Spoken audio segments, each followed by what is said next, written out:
складанасці для жыцця. Всё паламанае. Усходнія рэгіёны і вёскі самыя занядбаныя. Калі чалавек пачынае займацца праблемай вёскі, ён становіцца сам праблемай для мясцовых чыноўнікаў. Вар'яты і фрыкі. Не нашы это людзі. Здароўкі, вы слухаеце падкаст цэнтра новых ідэй пра тое, як жывуць беларускія рэгіёны і што ім або нам з імі рабіць. Чым жыве не сталіца, якія ў іх праблемы і ў чым яны наадварот крутыя. Пра ўсё гэта мы заўжды размаўляем з экспертамі і нашымі рэгіянальнымі лідарамі. Падкаст для вас вядзе Яўген Меркіс. Паехалі! Беларуская вёска гібее і няма гэтаму канца. Прынамсі так шмат хто лічыць. Але хапае і тых, хто перакананы, што ў нашых вёсках можна і трэба жыць. Але пры гэтым трэба ўмець бараніць свае правы. Сваімі парадамі аб тым, як зрабіць жыццё ў вёсцы больш камфортным і пазітыўным, падзяліліся рэгіянальныя актывісты Ігар Случак і Аліна Нагорная, жыхары вёскі Перасека на Рагачоўшчыне, якія выдалі кнігу «Абаронім вёску». Ігар, раскажы сваю гісторыю, бо ты вядомы быў шмат гадоў як актывіст з Гомеля, вельмі нават гарадскі чалавек. Як ты апынуўся ў вёсцы? Ну, я бы не сказал, что я такі ўжо зусім гарадскі. Я сам нарадзіўся ў вёсцы і да гадоў 15 ці 16 жыў у вёсцы, пасля ўжо перабраўся ў горад і ў іншыя краіны перабіраўся. Праблема вёскі для мяне як бы не новая. Вясковае жыццё для мяне знаёмае як дзяцінства. Ну, а чаму перабраліся ў вёску? Таму што, як бы, вось, не было свайго жытла, і за тыя сродкі, якія былі, іншага варыянта, в прынцыпе, такога і не было бачна. Ды і вёска, як бы, параўнанні з горадам ўсё ж такі часам месца і зручнейшае, бо дом гэта не кватэра. Ну, вядома, канешне, лепш мець тут дом у горадзе, але, як бы, такіх магчымасцей не было. Таму мы выбралі вось менавіта дом у вёсцы. Ён стаіць даволі такі лагістычна зручна. Нават на маршрутках можна даехаць да ўсіх вялікіх гарадоў беларускіх. Таму, не маючы машыны, можна нармальна ў вёсцы жыць. Якія прыгоды тады з вамі пачаліся? Як і з чым сустрэла вёска? Ну, вёска, як мы заехалі туды, яна такая была традыцыйная беларуская вёска. Нават больш, чым традыцыйная, таму што яна была невялікая, там, можа, дамоў 12-10 было ўсяго ў гэтай вёсцы. Яна такая была занядбаная, всё паламанае, ні прыпынка нармальнага не было, ні дарогі. Святло знікала, па дарогах нельга было праехаць, там, не ведаю, аўталаўка не прыязджала. Карацей, сплошныя такія, ведаеш, нейкія складанасці для жыцця. Хоць нехта кажа, што як бы адраджэнне вёскі ёсць у нас у Беларусі, але я яго бачу, што як бы нават калі глядзець па тым паперам, які я пасля знайшоў, што вёска з кожным годам станавілася ўсё менш і менш дагледжанай, запатрабаванай, жыхароў там ўсё было менш і менш. Ну, вось, можа быць, першыя жыхары за вялікі час, якія там з'явіліся новыя. Таму мы пачалі вырашаць вось гэтыя праблемы вёскі там. З чаго вы пачалі? Як гэта ўсё выглядала на практыцы? Бо тут у гарадах змагацца з праблемамі бывае складана, а ў вёсках, мне здаецца, з гэтым яшчэ горш. Хто там будзе выконваць вашыя патрабаванні? Мы пачыналі, ведаеш, не як бы спецыяльна з нейкай рэчы, якая як бы нам просто да галавы ўпала. А мы пачыналі з таго, што нас сапраўды закранала наўпрост. Спачатку мы вось прыехалі, пачалі абжываць дом і выносім смецце, а смецце ніхто не забірае. Мы пачалі тады пісаць зварот у мясцовае ЖКХ, у выканкам, каб машына, якая забірала смецце, прыязджала да нашага падворка таксама і прыязджала своечасова. А паралельна з гэтым мы, як новыя жыхары, павінны былі заключыць дамовы, скласці на гэтыя рэчы, а дамоў беларускамоўных не было. І вось паралельна з тым, каб не толькі чыста бытавое пытанне вырашаць, мы яшчэ і пачалі вырашаць пытанне таго, што калі ёсць у нас две дзяржаўныя мовы, то давайце-ка нам і дамову па-беларуску. І калі са смеццем як бы вось разабраліся хутчэй, то в упор ніхто не хацеў рабіць нам дамову па-беларуску, пакуль нам у выніку не атрымалася змяніць на ўзроўні краіны гэту практыку складання звароту на беларускай мове. Да нас самі прыехалі людзі з ЖКХ прямо ў вёску і зрабілі нам беларускамоўныя дамовы на паслугі. Пасля мы неяк сядзелі ўвечары і нават не сядзелі ўвечары, а просто увесь час падчас рамонту нешта рабілі, і перыядычна знікала святло, і асабліва гэта было напружана ўвечары. І мы тады замерілі тыя паказчыкі прыбораў і бачым, што яно зусім не адпавядае тым нарматывам, якія павінны быць. Паказвалі прыборы, што менш за 200 вольт у сетцы напружання. праблема ёсць, мы взялі пачалі вырашаць. Таксама напісалі зварот, каб нешта зрабілі на трансфарматарнай будцы, каб навялі парадак там. Заадно і напісалі, каб яшчэ памянялі правады. Не толькі ў нас, але якія ідуць да нашых дамоў, але на суседніх дамах, бо яны былі старыя, перакручаныя, такія правісшыя, мы взялі гэта і выправілі. І пасля, калі яшчэ часам трэба было ездзіць у горад, не заўжды атрымоўвалася на нейкай машыне ехаць, мы пайшлі на прыпынак, а там бачым, што на прыпынку няма расклада актуальнага, ўсё садрана, ўсё паламана, і мы напісалі зварот, каб зрабілі на прыпынку расклад, аўтобуса вывесілі. І паралельна таго сказалі, каб зрабілі гэты расклад па-беларуску альбо на 2 мовах. І сапраўды з'явіўся той расклад, і на 2 мовах з'явіўся. Але пасля праз тыдзень літаральна двухмоўныя шыльды зніклі, і зноў з'явіліся толькі рускамоўныя. І пасля прыйшлося таксама рабіць вялікую перапіску. Пісалі людзі з вёскі, і іншыя людзі таксама пісалі. І ў выніку ўсё ж такі зноў вярнуліся ўжо двухмоўныя шыльды, і яны сталі ўжо не толькі ў нашай вёсцы, але ва ўсім раёне пачалі вырабляць ужо двухмоўныя шыльды, змянілі практыку. У мяне складваецца такое ўражанне, што ў вас там ідуць паралельна такія два умоўныя працэсы: электрыфікацыя і беларусізацыя вёскі. А вось у сваёй спробе абараніць свае правы вы толькі звароты пісалі, ці былі нейкія там таксама сустрэчы з чыноўнікамі? Можа, яны да вас прыязджалі, ці вы на прыёмы ездзілі? І які спосаб тады больш эфектыўны? Вось папяровыя звароты дасылаць, ці лепш выбудоўваць асабісты кантакт? Спачатку мы пісалі ўсё на паперы, і мы, і нашы суседзі, жыхары вёскі. Дарэчы, амаль што ўсе падпісывалі гэтыя звароты. Людзям было прыемна бачыць, што нешта ў вёсцы змяняецца да лепшага. Мы пісалі не толькі індывідуальна, але калектыўныя звароты. Не толькі нашы жыхары вёскі пісалі, але яшчэ нашы сябры таксама далучаліся да гэтага. Сапраўды, камунікацыя ішла спачатку толькі ў пісьмовым выглядзе, але, напрыклад, мясцовыя чыноўнікі нізавога ўзроўню прыязджалі і паразмаўляць з намі, каб не вырашыць нашы праблемы па-хуткаму, а папрасіць, каб мы не пісалі гэтыя звароты. Напрыклад, у нашым сельсавеце пасля нашага прыезду, калі раней за год 1-2 звароты з сельсавета ішло, то зараз там іх больш за 150 выходзіць, людзям іх трэба тлумачэнне даваць, чаму так адбываецца. Мы так атрымоўваем нават такія статыстыку з гэтага Рагачоўскага райвыканкама, і там атрымаецца, што з нашым прыездам колькасць зваротаў павысілася 10 на 50%. То калі звычайна ў іх там было па 400 зваротаў, то зараз за год, то зараз па 600. І ім таксама прыходзіцца неяк апраўдвацца. А не было нейкай контррэакцыі? Вы ж пішаце шмат запытаў, ствараеце лішнія клопаты для выканкама, можа, спрабавалі нешта супраць вас зрабіць. Традыцыйная практыка ў нас: прыязджае камісія, вырашае, што ў вас плот крыва стаіць, і выпісвае штраф. Каб вы там адумаліся і знізілі сваю актыўнасць. Звычайна гэта было ўсё больш на словах, нейкія такія, не тое, што супрадзеянне, але такога, як быццам бы нейкія канкрэтныя прэтэнзіі нам прад'явіць не маглі, бо у нас у нас заўжды был плот парамантаваны, трава пад гэтым участкам пакошаная, тут ужо ўсё было добра. Але вось, канешне, ім это ўсё не падабалася, і нават калі пасля нашых зваротаў іх вынудзілі нават звычайна у нашай вёсцы правесці выязное паседжанне райвыканкама, прыязджаў у нашу вёску на 20 чалавек старшыня выканкама сустракацца з людзямі. Нас так, ведаеш, не запрасілі на гэтую сустрэчу, і людзі пыталі, чаму не запрасілі гэтых людзей, і ім адказваюць, што мы спецыяльна іх не запрасілі, хацелі з вамі проста паразмаўляць. Людзі гэта не зразумелі, канешне. Звароты, людская актыўнасць свой плён давала. Дарога нарэшце на нашай вуліцы была адрамантаваная, і нават на ёй закрылі праезд для цяжкай тэхнікі наогул па нашай вуліцы. І людзям, канешне, з суседняй вуліцы гэта вельмі спадабалася, і таксама захацелі гэтага. Таму з людзямі быў добры кантакт. І вось так паступова на вёсцы парадак наводзіўся. Там на паваротах паставілі слупкі, там новыя знакі паставілі. Вулічныя указальнікі, канешне, яшчэ пакуль не паставілі, але, я думаю, паставяць. І паціху праблемы вырашаліся.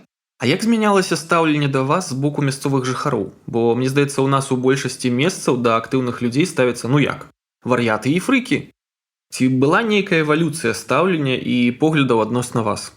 Насамрэч, спачатку людзям было дзіўна, чаму наогул людзі прыехалі, такія маладыя людзі прыехалі вось гэту вёску, пачалі такую нейкую актыўнасць. Яны сапраўды, можа быць, думалі, што это за людзі такія, не нашы это людзі. Але пасля калі яны пабачылі, што сапраўды нешта адбываецца, што дарога, прыклад, якая увесь час была пабітая, разбітая, зламаная, яна стала нармальнай, трактары па ёй не ездзяць, ужо ўсё на той вуліцы стала добра, то людзі неяк змянілі свой погляд на ўсю гэту праблему. І там нават дзе самі баяцца нешта рабіць, яны кажуць: вось у нас там на механ-двары няма запчастак, ідзіце там, зрабіце фоткі там ці нешта напішыце, там у нас там на ферме каровы абасраныя, зрабіце фоткі, напішыце пра гэта. Мы ім кажам, што вось вы таксама гэтымі праблемамі займайцеся, бо мы не можам усім гэтым займацца, мы можам вам паказаць, як што рабіць.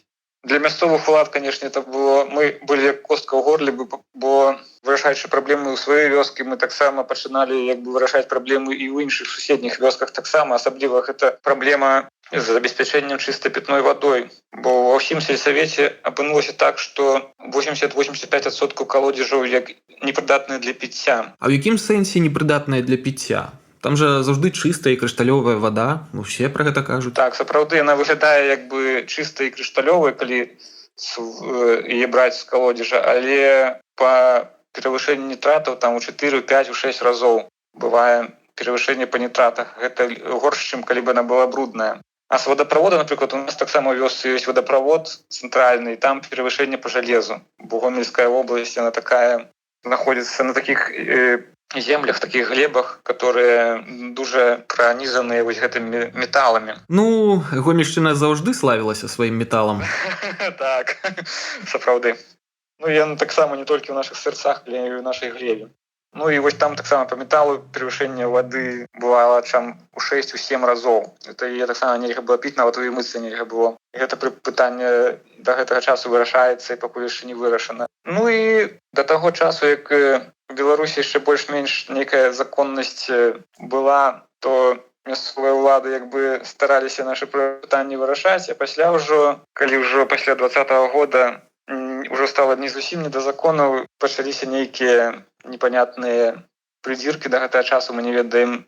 Пачалі до нас прыходзіць то міліцыя, то яшчэ якія-небудзь людзі, то следчы камітэт, то непонятныя людзі грукацца, стукацца. Пад гэты вось шумок, калі ўсіх людзей неяк тэрарызуюць, актыўных, да нас таксама пачалі неяк чапляцца. Мы нават не ведаем за што. Відавочна, што гэта не з цэнтру прыйшло нейкая загада, а проста мясцовыя людзі на месцах пачалі зводзіць рахункі з людзьмі, якія актыўныя, каб нейкую гэту актыўнасць прыбраць і іх неяк падалей ад вёскі адсунуць.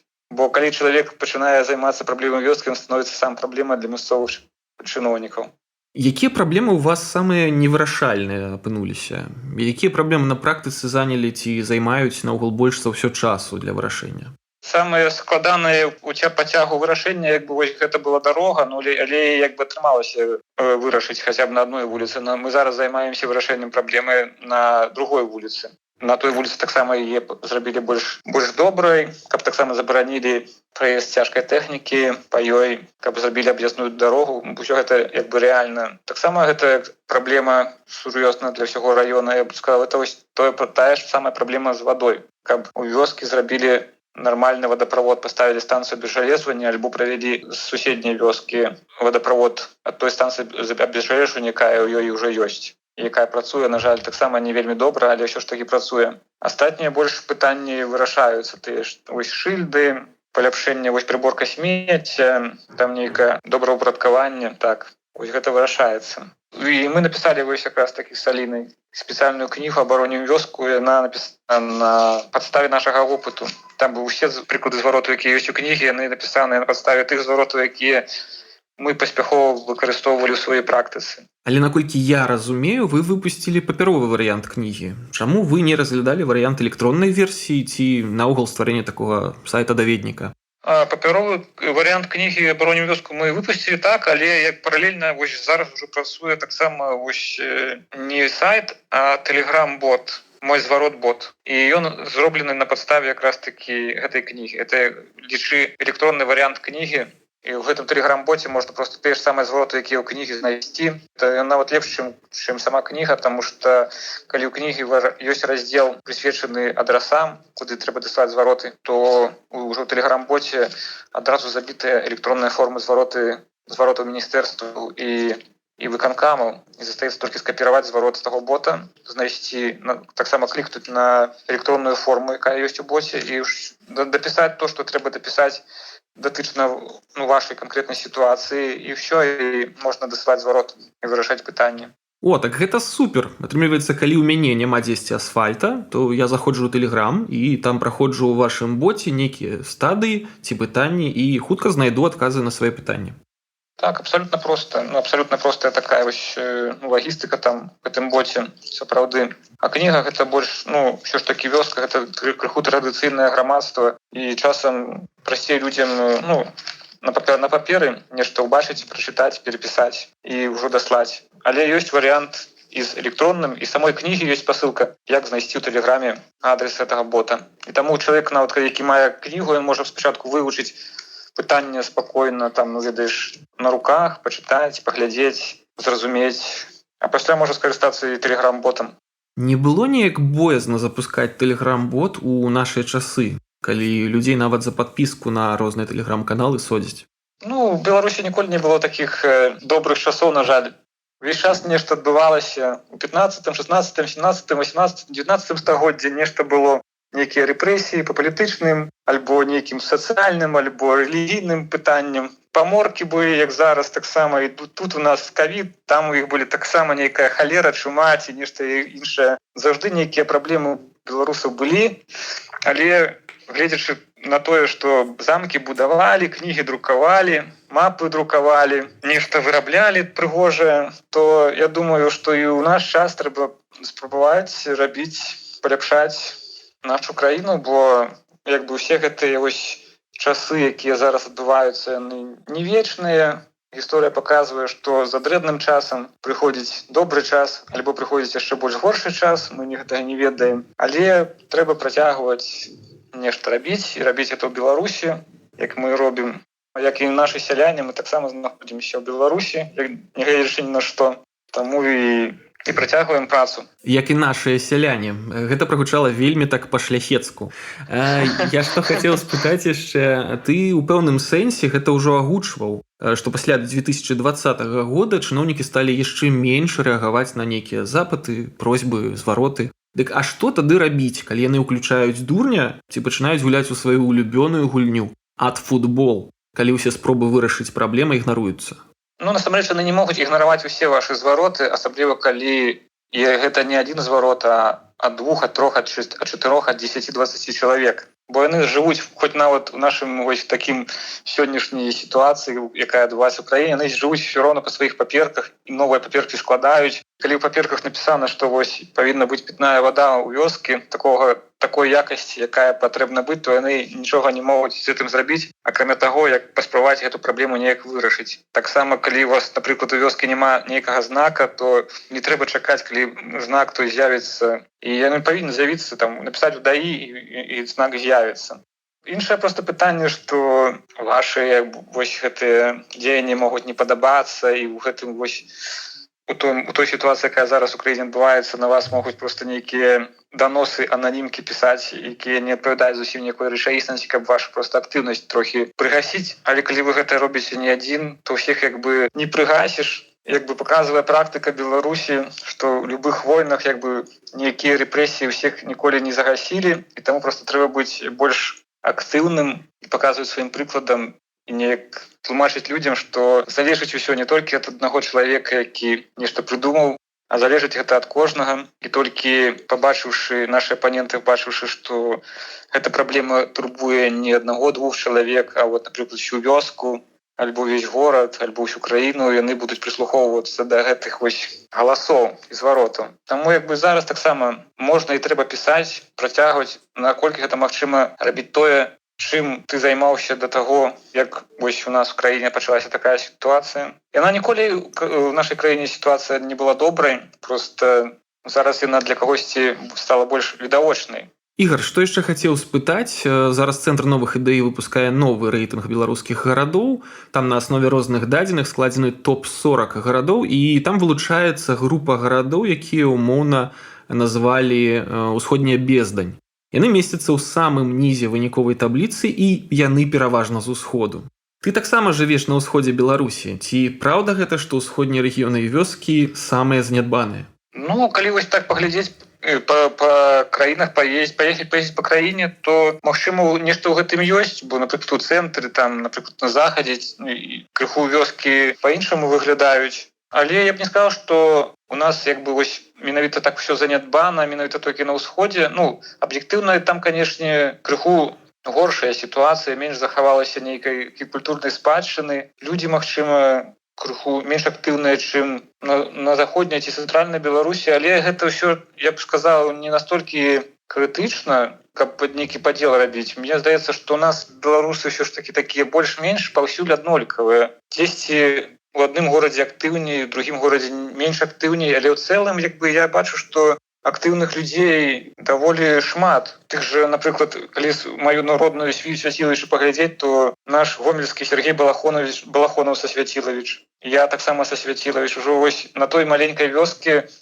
ўжо мінімум 2 чалавека, якія даволі актыўныя і вядомыя там у межах нашай краіны. Ну, калі лічыць так. То я думаю, паўсюль ёсць як бы актыўныя людзі. Просто, можа быць, кіраўніцтва крыху больш дазваляе сабе на ўсходніх тэрыторыях, чым на заходніх ці на цэнтральных, і менш дбае пра дабрабыт свайго горада, будуючы, напрыклад, нейкія флагштокі ці прыбіральні за вялікія грошы, замест таго, каб нешта зрабіць сапраўды карыснае. О, так.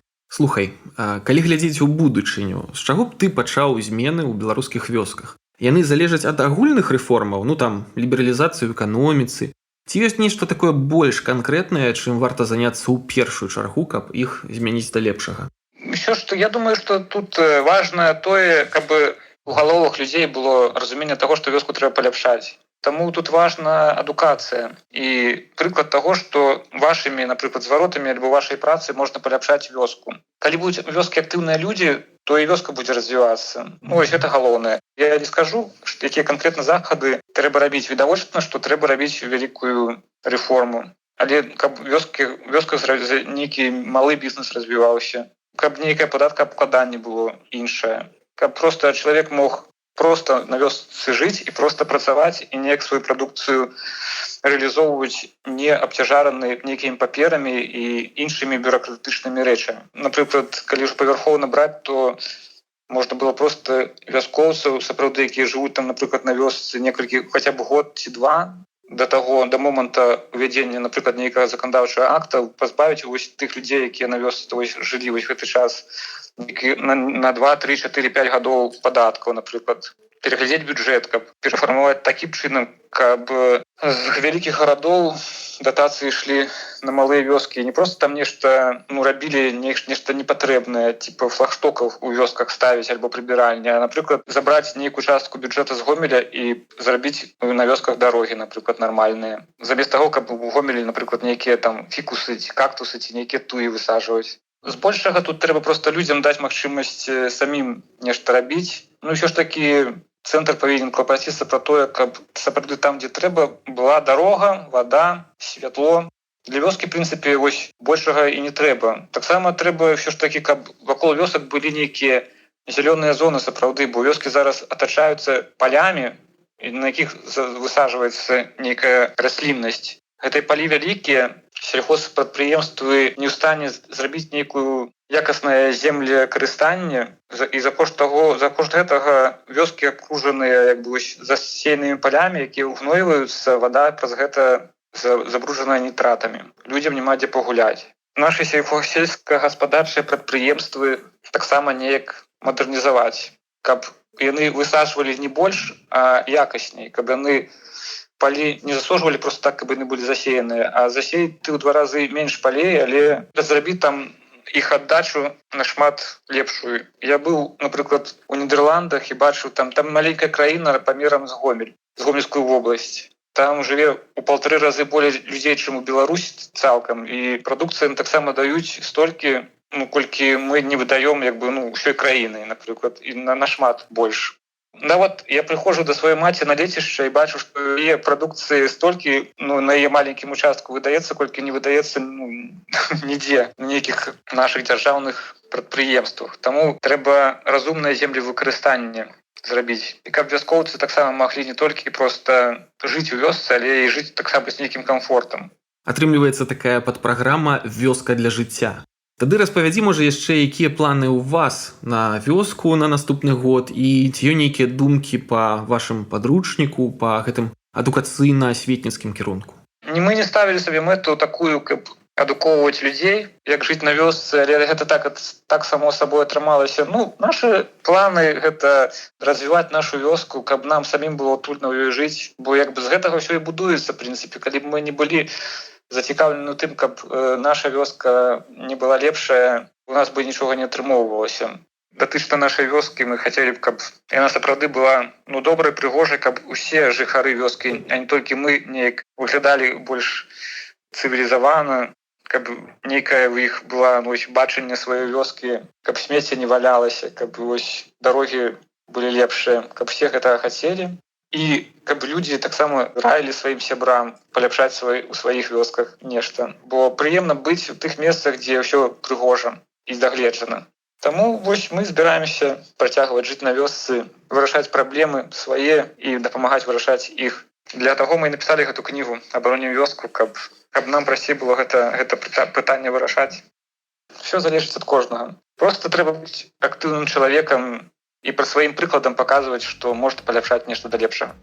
Дзякуй за такую змястоўную размову, Ігар. А мне застаецца нагадаць нашым слухачам, што ўсе выпускі нашых падкастаў вы заўжды можаце знайсці ў iTunes, Google, SoundCloud, Spotify ды Яндекс.Музыцы. Падпісвайцеся, пішыце нам свае ўражанні пасля выпускаў і каментары. І не забывайцеся на рэгіёны родныя, каб зусім не ўмёрлі. Дзякуй за то, што слухалі гэта ўсё. Спадзяюся, вам было цікава. Спадзяюся, вы заахвоціцеся да таго, каб паляпшаць месца, дзе вы жывяце. Гэта ж датычна не толькі вёсак, але і гарадоў, бо ў гарадах таксама свае ёсць праблемы, свае ж дрэнныя дарогі, абодраныя пад'езды, паламаныя лаўкі, адсутнасць зялёных зон. Всё гэта трэба вырашаць, толькі вашымі рукамі гэта ўсё будзе зроблена. Таму заставайцеся актыўныя, заставайцеся моцнымі духам, сэрцам, будьце беларусамі, толькі ад вас залежыць, якая будзе Беларусь заўтра.